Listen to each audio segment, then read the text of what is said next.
Well, you really can't understate the magnitude and importance of this matchup between the Florida Gators and the Texas A&M Aggies for each team for kind of totally different reasons. There are several parallels between the teams. Both had disappointing week 1 games, both kind of bounced back versus lesser opposition in week 2 and cleaned things up, and they're both kind of at a crossroads in this week 3 game. For Florida, it's really Billy Napier's last stand, and to many, that ship has already sailed.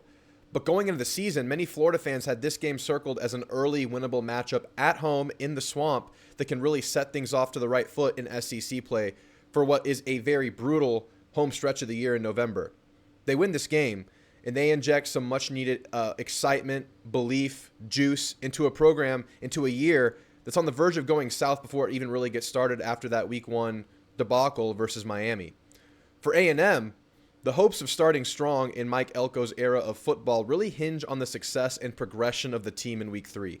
It's no secret that A&M's offense was very disappointing in week 1 versus Notre Dame. Though it was against an elite defense, we expected more out of Connor Wigman in this passing attack. And this game will largely tell us if that was just an early hurdle that the Aggies had to get through, or if this offense is really going to be a work in progress, if not outright bad.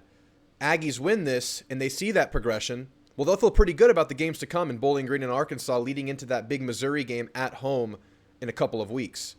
It's all on the table right now. But it's week 3. It's time to see if things that have plagued both teams early in the year are just nothing more than early speed bumps, or if they're just ongoing trends that could sink a season or really just make you a bad football team. So let's break down this game, talk about some of the important matchups, players we might see in the game. Obviously, Florida has a very interesting dynamic going on in the quarterback room between DJ Lagway and veteran Graham Mertz. We'll talk about both teams' path to victory. At the end of this video, I'll give you my official score prediction on the game. So guys, thank you so much for being here. If you guys could like and subscribe, that would help me greatly. I'm trying to grow this, bring as many Aggies or college football fans, even Florida Gators, into discussion as possible. We welcome everybody. We have a lot of fun in the comments of these shows, in the live chat of our live shows on Monday and Thursday. We'll do a live show Thursday to give you guys a chance to give me your keys to the game and tell the people what you think the game's going to shake out like. We'll go live during the game on Saturday, so if you guys want to watch alongside Aggies and college football fans, tune in for that. We'll be streaming it here on Saturday during the game. So without further ado, let's get into probably the biggest talking point of the game, at least from a national perspective, the Florida offense versus the Aggie defense, and in particular, the quarterback dynamic going on in Gainesville. So though Mertz is a former 5-star, in my opinion, had a very underrated season last year at Florida, took care of the ball really well, only threw a couple interceptions, had a nice completion rate, got players involved. He can give good quarterback value, but I think most people agree that DJ Lagway represents the highest upside to their offense. In the 2 short games of the season, we saw Mertz really struggle versus Miami, largely by way of pressure, largely by way of receivers not getting open, and not able to get their playmaking receivers into the game. But it was a horrendous opener from the Florida offense overall, and I totally get the sour taste left in the mouth of the Florida faithful regarding Graham Mertz and this offense, and in particular the offensive line. And we'll talk more about all that in a second. But Mertz got knocked out of that game early in the 4th quarter, and DJ Lagway closed the game out pretty strong. He led the team to a touchdown drive, one of 2 touchdowns on the night. And Lagway also got the start against FCS opponent Samford, and he looked really good. Versus Samford, Lagway was able to get his feet wet, and obviously he wasn't particularly challenged versus the FCS opponent, but he was able to showcase his sheer talent. Ball placement, hitting receivers in perfect stride, layered balls in the middle of the field, high-level arm strength. He can just flick the ball out of there. Great ball placement. He showed it on the blank canvas that was the Samford game. Now, obviously, that was Samford, and he was able to really tee off against them and was rarely pressured or rarely even blitzed in the game. Now, while I do think Lagway, like I said, presents the highest upside to their offense and to their team, I think there is some risk of trotting him out there versus A&M.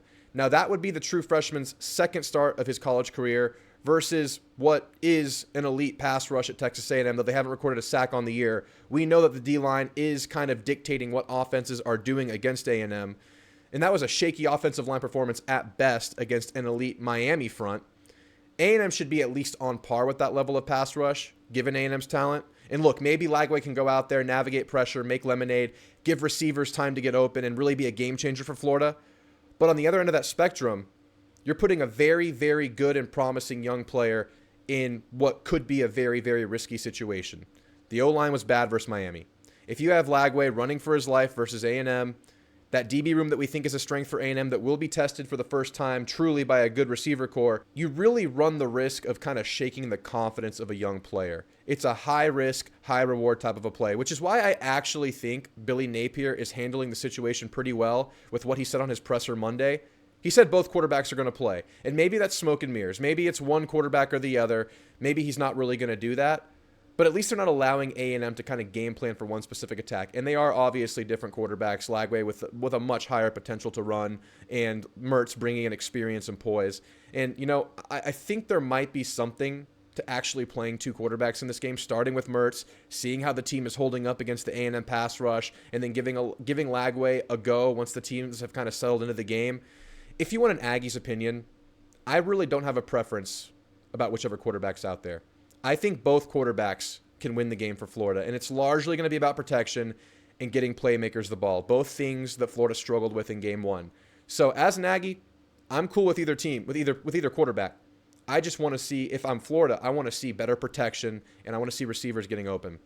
So speaking of those receivers, let's talk about Florida's offensive weapons, players who really just didn't touch the ball enough in space or given opportunities versus Miami. Number 3, Eugene Trey Wilson is a go-to weapon at receiver. He's dynamic. He's fast with the ball in his hands.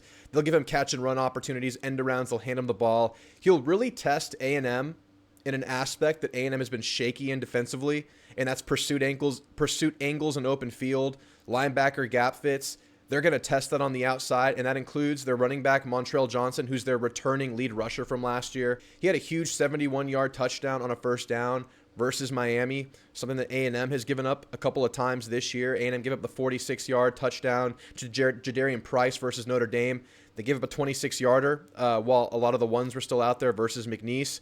Really got to watch out for that. Elijah Badger's another good weapon, the Arizona State transfer that A&M's need to keep an eye on in that receiver room. There's a good assortment of offensive weapons that A&M will have to handle, that Florida will attack with.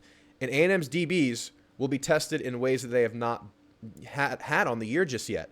Notre Dame was on a high-level passing attack. They were able to complete a bunch of short passes, neutralize A&M's pass rush largely with quick hitters, but A&M was able to bottle everything up and tackle well with soft coverage. They were willing to give up some of the short stuff as long as they were able to tackle well, and that's what we saw versus Notre Dame. Now, if what we saw versus Miami and Sanford persists in this A&M game, Florida will attack downfield more than A&M has seen this year.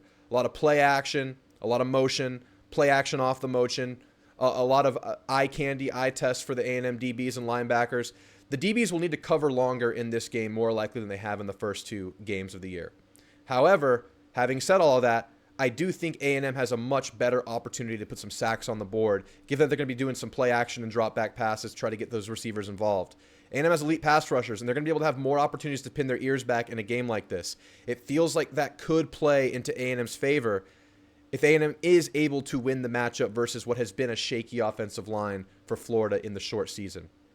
But I also wouldn't be surprised to see Florida equip a quick hitting passing attack to neutralize this, knowing A&M's perceived strength, knowing Florida's perceived weakness, kind of like what Notre Dame did, and they weren't super explosive or really super successful in this attack, but they were able to limit mistakes and turnovers by doing it, and they were able to keep the ball moving and eventually score enough to win, though I do still say that A&M's defense played well enough to win that game.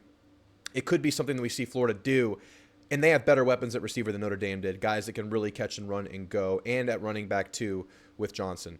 So you got to bottle up those outside runs. You got to tackle on those short balls. Those guys can make things happen. You can't give up the chunk plays like they did versus Notre Dame in the running game. So I do predict A&M gets multiple sacks this game. I just think the nature of their offense and the weaknesses of their offensive line will really facilitate a game that A&M can get to the quarterback. And that's really where Lagway can make an impact if he is indeed the starter or indeed plays in this game. If he can extend plays, kind of like what Riley Leonard did with Notre Dame, but he's able to do it at a higher level and make bigger plays out of that, that could really be trouble for A&M's defense. But like I said, either quarterback can get it done. It's really about protection. It's really about getting players the ball. Now let's flip to A&M's offense versus Florida's defense. It is no secret that Connor Wigman mightily struggled versus Notre Dame. Now that was a defense that previously held Caleb Williams and an elite wide receiver core of Ohio State to bad nights at the office. But even within plays that were available to Connor, he struggled with accuracy, poise, footwork, progressions and reads and decision-making. Now we saw him bounce back in week 2 versus McNeese, finding a little bit of rhythm with his receivers. Though it was a feel-good, clean game for Connor, there were still a few moments and plays in the game where he got tunnel vision or didn't go through his progressions or didn't see open receivers.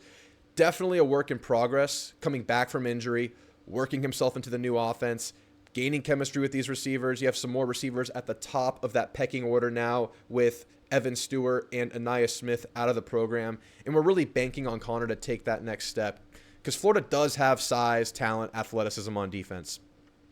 He needs to trust his offensive line. After having 2 years of bad offensive line play, the offensive line has been really, really solid for A&M to start the year. It's been a breath of fresh air for Aggies. It's been about 4 years of just like, oh, okay, this season's good if the offensive line is good. If not, we're doomed.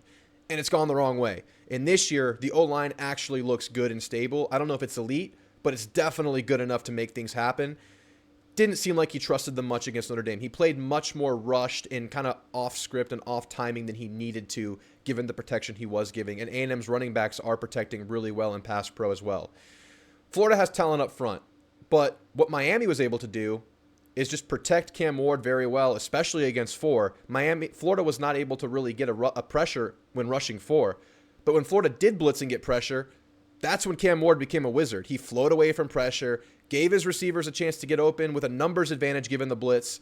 And, we need to see Connor be able to do that. Connor needs to return to form. One of his biggest strengths before this season was being able to navigate and perform under pressure. Now, we haven't seen that this year in the short sample size, and that's what we're hoping for this game, that Connor can return to what we've seen before.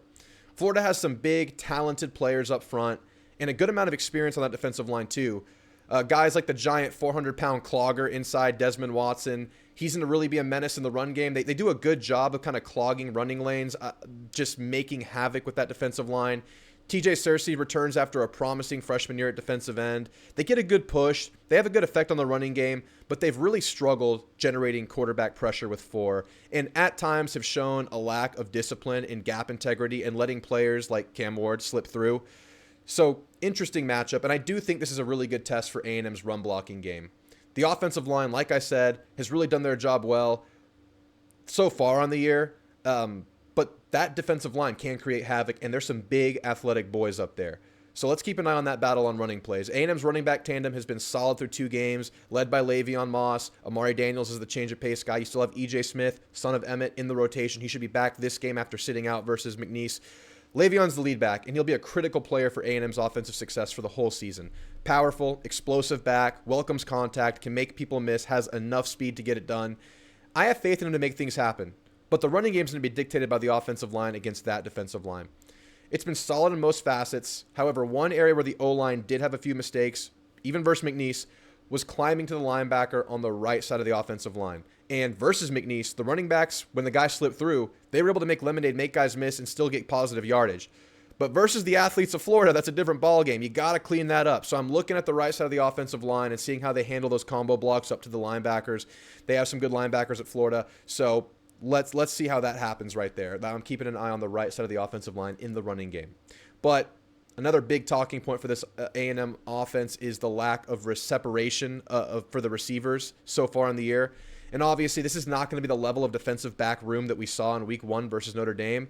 That was maybe the best secondary in the country, but Florida absolutely has some talent out there. Number 20, Asa Turner, the tackle machine of a safety out of Washington. He should return this game after missing last game versus Sanford. Keep an eye on that. The injury report will drop on Wednesday.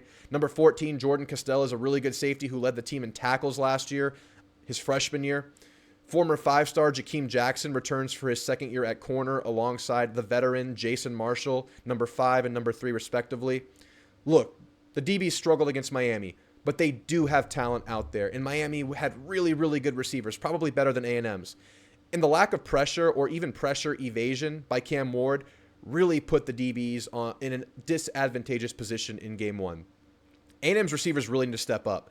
Ja'Day Walker, he's going to return this game after sitting out versus McNeese. He was the one guy that kind of consistently got open versus Notre Dame, and it's a huge development that Moose Muhammad and Terry Bussey are working their way into form. At least it happened versus McNeese. We definitely need to build on that.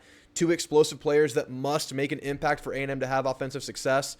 And Noah Thomas just needs to find ways to get involved for A&M. To many, myself included, he was the number 1 receiver going into the year, and he's yet to make a huge impact on the year outside of 1 red zone touchdown versus McNeese. And I do expect transfer starter Cyrus Allen to continue to be a go-to guy for Connor Wigman. He had the most targets last game. Look for him to kind of step up as he gets comfortable in the system. And I feel like it's a pretty even matchup, these receivers to these DBs, and one that I would really like to see the Aggies take advantage of. But that's going to have to come by way of solid quarterback play. Protection for the Connor navigating pressure, and just delivering good balls. All right, now that we've gone through some of the matchups in the game, let's give a couple of keys to the games for both teams' path to success, and then after that, I'll give you my official score prediction for the game. For A&M, Connor just needs to be solid. Be yourself, trust your offensive line, be accurate, be poised, return to form. We've seen him perform on the road before, albeit it was Miami, and that is not nearly the road environment that we'll see versus Florida. But we've also seen it in other games. We've seen Connor play really well under pressure, deliver really, really accurate, catchable balls, throw receivers open. He just needs to be himself and be comfortable in the game. And I think there's going to be enough space and separation for him to find receivers, but it's going to be on him to find them and get the ball there. It's not going to be a huge win if the receivers are able to win their matchups. Connor's have to play really well to get them the ball. Defensively, can you limit the explosive runs that have plagued A&M early in the year? Linebackers need to clean up their gap integrity. I think defensive line's playing good enough. You still want to see another level on that interior D-line push, but I think they're playing well enough. Linebackers need to clean it up, and you need to fix some pursuit angles by the secondary and get some better play recognition amongst some young players. But for the most part, that's been solid. Really want to see the linebackers clean it up. Huge linebacker test for A&M this game. For Florida, offensively, can they give either quarterback a chance with protection? This is an elite pass rush yet again, but I do think both of Florida's quarterbacks are good enough to win them the game. Will they have a chance to do so? Can they give him a minute to pass? We'll see. Defensively, can they just ruin Connor's day? That's a quarterback working through a lot of things, coming back to form. Can they block that progression that Aggies are hoping to see with Connor Wigman by locking down receivers, which they're capable of doing, or just getting pressure on Connor, testing that O-line who's only looked good in a very short sample size? Can they go out there and make it a muddy day for Connor Wigman? And now, my score prediction and outcome of the game. I see this game even in a lot of facets. Quarterback play, pretty even given where Connor's at, given where they're kind of at with their quarterback battle. Wide receivers and DBs on both sides of the ball should be a really fun matchup, even matchup to watch. But I do think A&M has an advantage in the trenches on both sides of the ball. And I think A&M will get more pressure and protect better or run block better on the offensive side of the ball than Florida will. And because of that, I have A&M winning a super competitive game, a close game, 31-24. Now, going into the year, I figured A&M would split Notre Dame and Florida.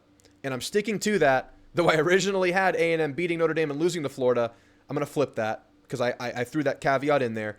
And I told you guys I was going to change things week to week as we saw teams develop. And after seeing Florida's deficiency in the trenches and A&M's offensive line progression, I'm going to give this one to the Aggies. But it can go either way, man. It's an extremely nerve-wracking game for Aggies. It's a game that Florida can definitely win, especially one of the loudest and best venues in the sport. And right now, early in the season, especially with the excitement about DJ Lagway, I expect that crowd to be rocking, especially early in that game if things are going well. But if A&M plays well, and I think they can, then we're going to start to feel a lot better about the Aggies going into the next few games, culminating in that Missouri game at home. It's a massive litmus test of a game for A&M and Florida as well. But for the Aggies, the team we follow here, this is really going to tell us where they're going, at least over the next few weeks of the season. They're going to progress over the course of a new coaching staff in year one. But right now, if you want to see the team hit their ceiling, it has to start right now versus Florida.